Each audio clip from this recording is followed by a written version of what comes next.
शिक्षकों के वेतन पर लगभग 33,000 करोड़ रुपए खर्च करता है और इसका लगभग 8% यानी 2500 करोड़ रुपए जो है शिक्षकों के आवास भत्ता के रूप में दिया जाता है। तो जैसे ही ये अपना मकान अवेलेबल कराएंगे टीचरों को, तो ये भत्ता देना बंद करेंगे, उनको मकान देंगे।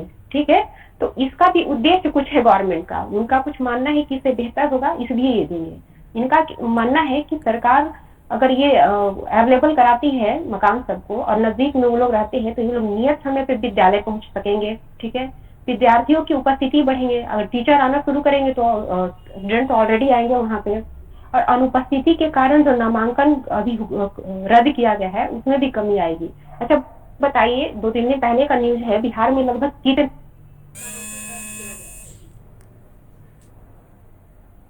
कोई बताइए, लगभग लाख। ठीक है, अब इनको 2024 में बोर्ड का एग्जाम नहीं देने दिया जाएगा, ये भी नियम उसमें लाया गया है। ठीक है, और एक और इसमें इसका लाभ होगा कि पढ़ाई के अलावा जो एक्स्ट्रा करिकुलम जो होती है उस पर भी ये ध्यान देंगे, क्योंकि टाइम रहेगा इनके पास। और ये और एक चीज है कि प्रखंड और पंचायत में भी सरकार को दीर्घकाल के लिए किराया पर अगर वो मकान लेते हैं, तो जो और अदर जो पर्सन है जो मकान देंगे, तो उनको अतिरिक्त आय होगी, ये भी एक प्लस पॉइंट जाएगा। तो इस पॉइंट को आप लोग कहाँ पुट कर सकते हैं? जीएस पेपर 2 में जब सामाजिक आर्थिक सुधार के तहत लोग अगर कोई क्वेश्चन पूछते हैं, जनरली वो लोग पूछते ही रहते हैं कि बिहार सरकार जो है यहाँ के डेवलपमेंट के लिए सामाजिक आर्थिक सुधार क्या कर रही है, तो वहाँ पे ये दिया जा सकता है। प्लस में जब शिक्षा पे अगर कुछ क्वेश्चन पूछते हैं, तो वहाँ भी ये देंगे कि शिक्षा को सुधारने के लिए ये कैसे मतलब एक एक स्टेप बढ़ रहे हैं। ठीक है, तो ये 2 जगह चला जाएगा। और सामाजिक और आर्थिक सुधार या विकास में भी आप शिक्षा को देंगे, वहां भी तो इसको देना ही देना होगा। ठीक है ना। हमारे एक राष्ट्रीय स्मारक प्राधिकरण, देखिए ये मौर्य कला से रिलेटेड है, और जब जीएस पेपर 1 में मौर्य कला से रिलेटेड क्वेश्चन पूछेंगे तो वहां पे ये करेंट एस्पेक्ट आप लोग डालेंगे, जो कि काफी रीच करेगा आपके आंसर को। तो यहाँ पे राष्ट्रीय स्मारक प्राधिकरण यानी एनएमए जो है, पटना के कुम्हरार में जो स्थित है, राजप्रसाद मौर्य काल का।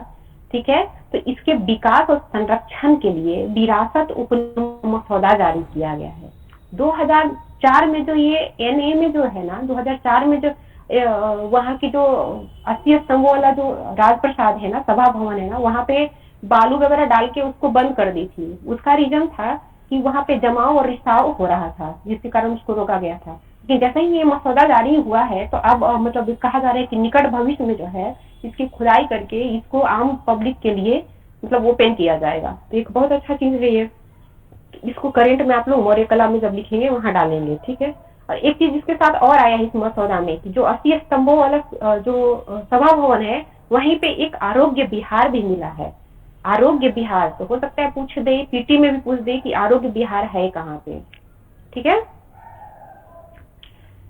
और ये जो कुम्हरार में जो स्थित है ना अपना राज्य प्रसाद, वो लगभग 6000 ईसा पूर्व है, और सबसे पहले इसकी खोज जो है डीबी स्पूनर ने की थी। ये क्वेश्चन पूछा हुआ है बीपीएससी में कि इसको सबसे पहले किसने खोजा है, तो डीबी स्पूनर ने खोजा है।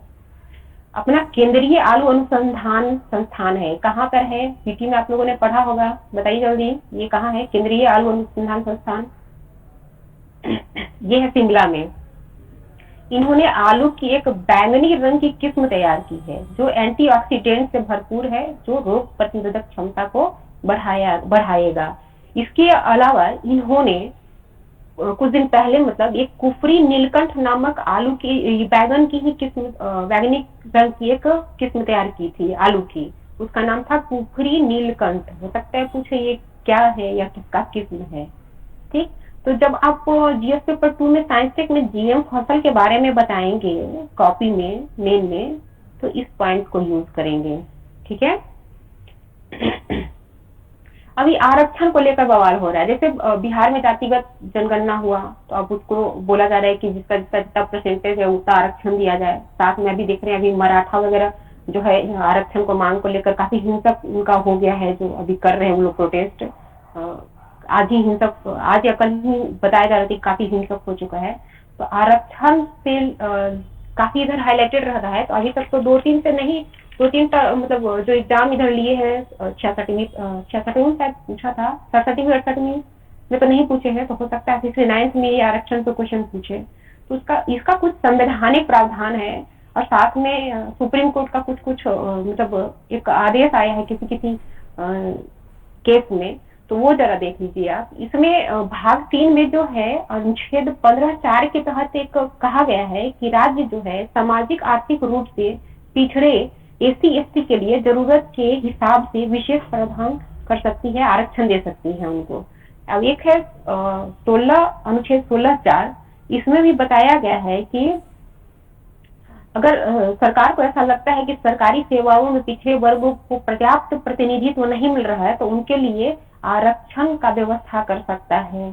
अनुच्छेद 330 के तहत संसद और अनुच्छेद 332 के तहत राज्य विधानसभाओं में अनुसूचित जाति एवं जनजातियों से संबंधित सीटें आरक्षित है।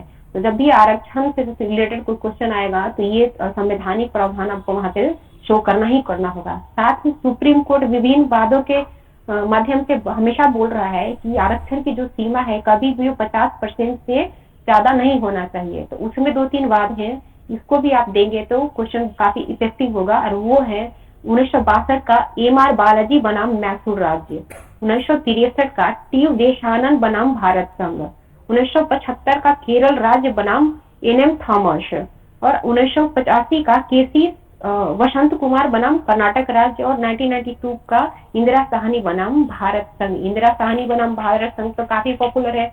इसके आधार पर एससी ने एक मतलब अपना वो वर्डिक्ट भी दिया था। उन्होंने कहा था कि ये जो मंडल आयोग है 1992 का, वो जो एक लिमिटेशन फिक्स किए है 50% आरक्षण का, वो केवल एससी, एसटी और ओबीसी पे लागू होता है। और ईडब्ल्यूएस का जो आरक्षण है 10% का, वो इसके दायरे से बाहर है। अच्छा बताइए कि ईडब्ल्यूएस आरक्षण जो है संविधान के क्या संशोधन द्वारा ये लागू किया गया है? ये क्वेश्चन बार बार पूछा है ऑब्जेक्टिव में, इधर वनडे एग्जाम में। वो है 103वां संविधान संशोधन। इसको याद रखिएगा बच्चे, ये भी सब लिखना होगा वहां पे अगर ये आरक्षण से संबंधित पूछेगा तो।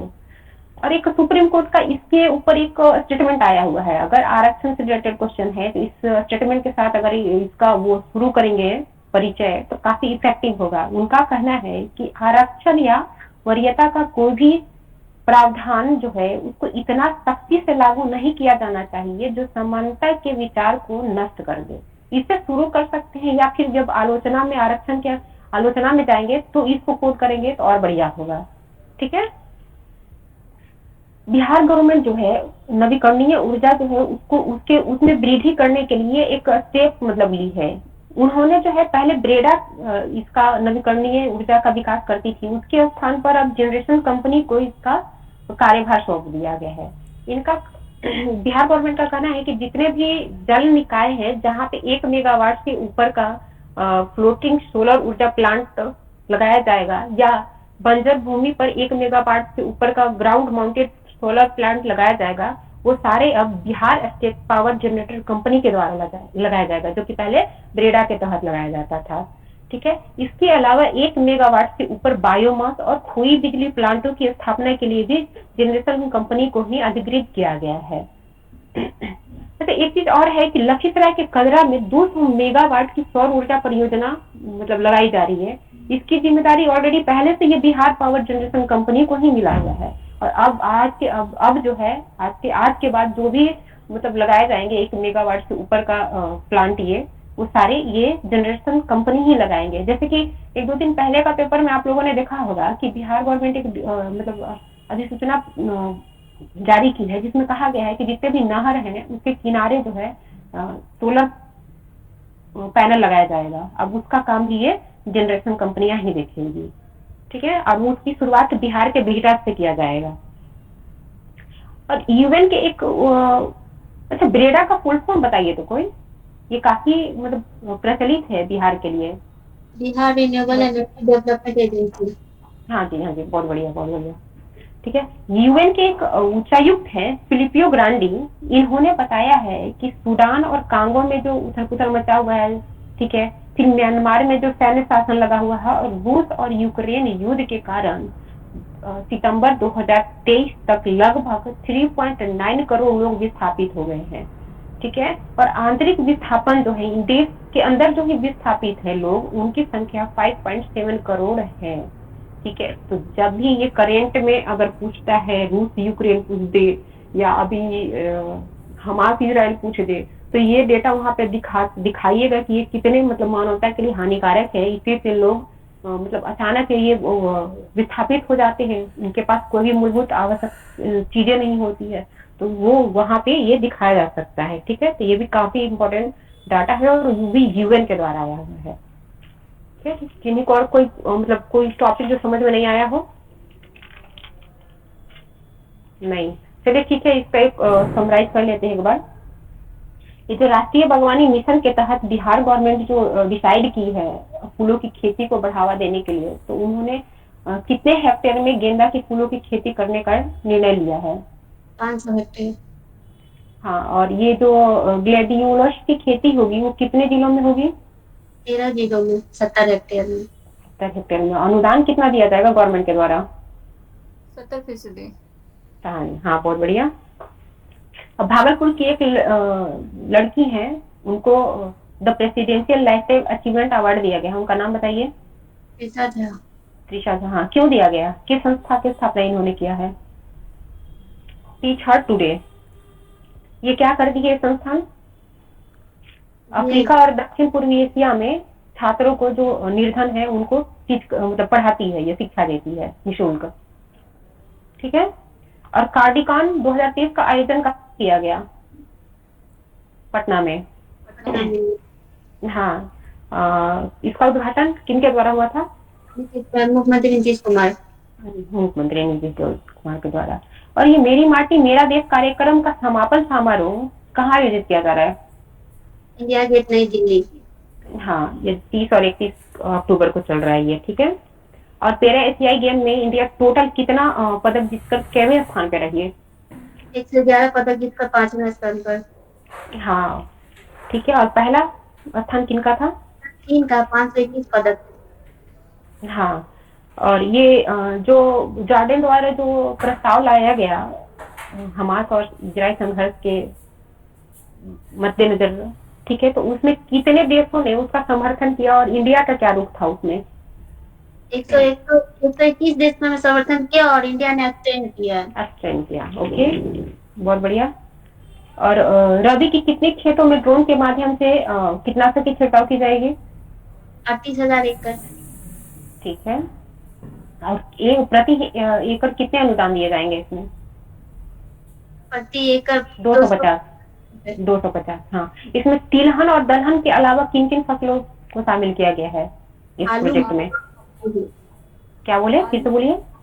आलू और मक्का। आलू, मक्का और गेहूं। हाँ, बहुत बढ़िया। ठीक है, एक किसान को टोटल कितने एकड़ फसल के लिए ये अनुदान दिया जाएगा? 10 एकड़। 10 एकड़। हाँ हाँ हाँ। इसमें एक और पॉइंट है कि जो कृषि वैज्ञानिक हैं उन्होंने एक डेटा दिया है कि ये कीट और खरपतवार और जीवाणु के कारण जो है हमारा जो 35% फसल बर्बाद हो जाती है। जो बिहार में कृषि मतलब कृषि से रिलेटेड अगर आप क्वेश्चन वहाँ पे लिखेंगे तो ये भी लिख सकते हैं, वहाँ पे डाल सकते हैं कि इतने बर्बाद होते हैं। अगर इनको ड्रोन के माध्यम से अच्छे से छिड़काव होता है तो ये बचाया जा सकता है। ठीक है, तो ये भी फायदा है वहाँ पे। ऑस्ट्रेलिया के सिडनी शहर में एक जो है पैरामाटा शहर का जो लॉर्ड मेयर चुने गए हैं उनका नाम बताया जरा आप लोग। बिहार से रिलेटेड है ये। समीर पांडे। हाँ जी, समीर पांडे। अब ये बिहार गवर्नमेंट जो है यहाँ के जितने भी पशु चिकित्सक है उनको एक लिमिटेशन दी है कि उनको मिनिमम एक ईयर में इतने पशुओं का चिकित्सा मतलब करना ही करना है, उपचार करना ही करना है। वो क्या है, कितने है नंबर वो? मिनिमम 12,000, जो अभी तक 1800 था मात्र। ठीक है, बिहार में कितने पशु चिकित्सालय हैं? 1329। हाँ, और ये जो अपना जो बिहार गवर्नमेंट है वो टीचरों के वेतन पर लगभग कितना हजार करोड़ रुपया खर्च करती है? 33,000 करोड़। हाँ, 33,000 करोड़। एक राष्ट्रीय स्मारक प्राधिकरण द्वारा एक मसौदा जारी किया गया है, उसका संबंध किससे है? ये मौर्यकालीन अवशेषों से। नहीं, अवशेष तो बहुत कुछ हो जाएंगे उसमें, आप गया भी पहुंच जाएंगी। अभी जो वर्तमान में किया गया है वो बताइए। सम्राट अशोक, अशोक के राजप्रसाद से। हाँ, कुम्हरार स्थित। और वहाँ पे एक और विहार पाया गया है, उसका नाम बताएं। आरोग्य विहार। आरोग्य विहार पाए हैं। हाँ हाँ, आरोग्य विहार। और ये जो कुम्हरार स्थित जो मौर्य अवशेष है, उसको सबसे पहले किन्होंने खोजा था? ये VTS पूनर। बहुत बढ़िया, हाँ जी। और अपना आलू, केंद्रीय आलू अनुसंधान संस्थान कहाँ पे है? शिमला। शिमला। इनके द्वारा एक नई किस्म का आलू विकसित किया गया है, ठीक है। उसका कलर क्या होगा? बैंगनी। हाँ, पूरा आलू ही नहीं, बैंगनी कलर का होगा। इसके पहले जो कुफरी नीलकंठ किस्म जो तैयार किया गया था आलू का, उसका केवल बाहरी परत यानी छिलका ही नीला होता था, और अभी जो तैयार किया गया है वो पूरा आलू नीला होगा, ठीक है। तो आरक्षण से संबंधित कौन सा संविधान में वो अनुच्छेद संबंध रखता है? अनुच्छेद 15 और 16। 15 सात 16 भाग। और भाग, ये भाग 330 के तहत 330 और 332। 32 है। हाँ, और ये जो आरक्षण ईडब्ल्यूएस आरक्षण दिया गया था वो केवल संविधान संशोधन के द्वारा दिया गया था? 3 भाग। कौन सा? 103 हाँ 103। हाँ, बहुत बढ़िया। और बिहार में नवीकरणीय ऊर्जा के विकास के लिए एक नए संस्थान को इसका जिम्मेदारी दी गई है, उसका नाम बताइए आप लोग। Bihar state power generation company. हाँ, पहले ये कार्य कौन देखता था? ब्रेटा। हाँ, बिहार। बहुत बढ़िया। और ये बताइए कि ये जो कितने मेगावाट से ऊपर का ये निकाय ये कंपनी जो है, जनरेशन कंपनी जो है वो लगाएगी? 200 मेगावाट। एक मेगावाट के ऊपर का जितने भी परियोजना होगा वो इस जनरेशन कंपनी के माध्यम से लगाया जाएगा, ठीक है। 1 मेगावाट, है ना। अच्छा, तो क्या ये केवल सौर ऊर्जा पर काम करेगी? बताइए।